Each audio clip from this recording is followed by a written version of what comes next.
annoncé leur départ. La période de préavis est en train de courir jusqu'en janvier. Notre responsabilité en tant que contemporains qui devons administrer cette situation malheureuse, c'est de parler aux uns et aux autres. J'ai la chance ou la malchance de ne pas avoir été là quand ces sanctions-là étaient en train d'être prises et qui ont envenimé les rapports entre la CEDEAO et les États de l'Alliance du Sahel. Quand je suis arrivé, on me pointe de ces États-là, ne me regarde pas comme quelqu'un qui a été parmi ceux qui les ont sanctionnés. Donc ils ont une facilité à me parler plus qu'ils ne peuvent en avoir pour les autres. C'est un atout qu'il faut mettre au service de la communauté. Quand je dis communauté, je parle de tous les pays. Et de travailler à ce que la réconciliation renforce l'objectif d'intégration. Je n'ai pas attendu d'aller à la CEDEAO. Dans le cadre des visites que j'ai entreprises pour raffermir les relations du Sénégal avec ses voisins. D'abord, avec qui nous partageons la même frontière, avec qui nous adressons des défis communs qui sont très prégnants, notamment le Mali. Mais je suis allé dans ce sens-là pour le renforcement de la coopération bilatérale, mais j'en ai profité pour leur dire ce que je pense de leur projet de mise en place d'une confédération.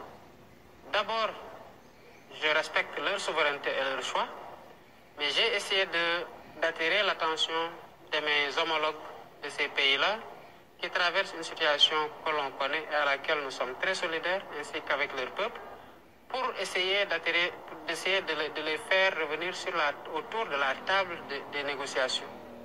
Parce que ce qui n'est pas bien quand il y a conflit, c'est qu'il n'y ait pas de plage pour se parler.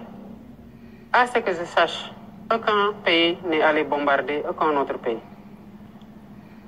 Les États-Unis, en 1945, ont fait ce qu'ils ont fait à Nagasaki et à Hiroshima. Est-ce que pour autant ils ne se sont pas parlé? Si. Donc on ne peut pas accepter une situation de fait où il est impossible qu'un dialogue puisse avoir entre les États de l'Alliance du Sahel et la CEDEAO. Cela n'a rien à voir avec la mise en place de leur confédération. Mais même s'ils décident de sortir de la CEDEAO, comme l'Angleterre a eu à le faire dans le cadre du Brexit, il faut bien que cette situation-là soit administrée.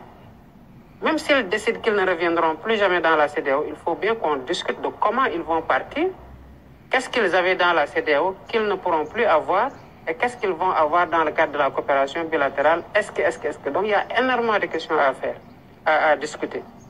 L'autre chose, c'est que même s'ils ne sont plus dans la CEDEAO, cela n'empêche que nous adressons aujourd'hui des défis communs, notamment le terrorisme, les trafics illicites, qu'il s'agisse de substances illicites ou d'êtres humains, ou d'autres défis que nous avons en commun. Mais ces défis-là doivent être pris en charge au sein de la CEDEAO et dans toute la mesure où on pourra leur en faire bénéficier, même s'ils ne sont pas dans la CEDEAO. Je vais faire en compagnie de mes pairs et sous la supervision de la CEDEAO ce que je crois devoir faire, à savoir dialoguer, discuter, travailler à réconcilier les positions. La décision qui sera prise par les États de l'Alliance du Sahel est une décision que l'on respectera parce que c'est des États qui sont souverains. Mais j'estime que quelle que soit la décision, les États du Sahel ainsi que l'Alliance des États du Sahel ainsi que la CEDEAO doivent discuter parce qu'il y a beaucoup de défis qui intéressent à la fois les États membres de l'Alliance du Sahel que les États de la CEDEAO. Maintenant, dans le cadre de la démarche, évidemment, j'ai été mandaté au même titre que le président Faure. J'ai prévu de lui rendre visite dans le cadre de mes tournées. Je n'avais pas encore pu, mais je lui avais parlé au téléphone, comme les autres présidents à qui je n'ai pas encore rendu visite. Et sur place, on définira les voies et moyens pour